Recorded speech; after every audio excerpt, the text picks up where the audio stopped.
আমার ডেইলি ব্লগে সবাইকে আমন্ত্রণ। বাসার সব কাজ শেষ করে সবাইকে নিয়ে বের হয়েছিলাম ঢাকা ইউনিভার্সিটির উদ্দেশ্যে। ঢাকা ইউনিভার্সিটিতে ঘুরলাম, ছবি তুললাম, ভিডিও করলাম।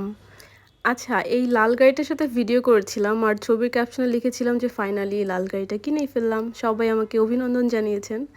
বাট এই লাল গাড়িটা আমার না, রাস্তায় ছিল আর আমার ব্যাগের সাথে ম্যাচ করছিল, এই কারণে একটা ভিডিও করে ফেলেছিলাম, এই আর কি। তারপর ঢাকা ইউনিভার্সিটিতে ঘুরে টুরে আমরা চলে আসলাম বাসার উদ্দেশ্যে, কারণ আমার যেতে হবে একটা ব্রাইড সাজাতে।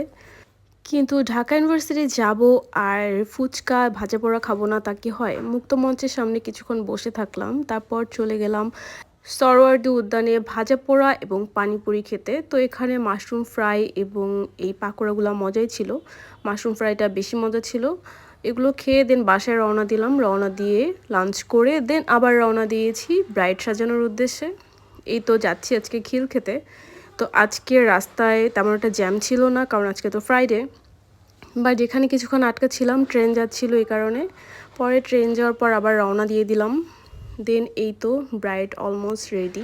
ব্রাইডের রেডি হওয়া হয়ে গেলে আমরা রওনা দিই আবার মোহাম্মদপুরের উদ্দেশ্যে, কারণ আজকে আমরা যাচ্ছি কক্সবাজার। তাহলে দেখা হচ্ছে নেক্সট ব্লগ কক্সবাজারে। আল্লাহ হাফেজ, টাটা অ্যান্ড বাই বাই।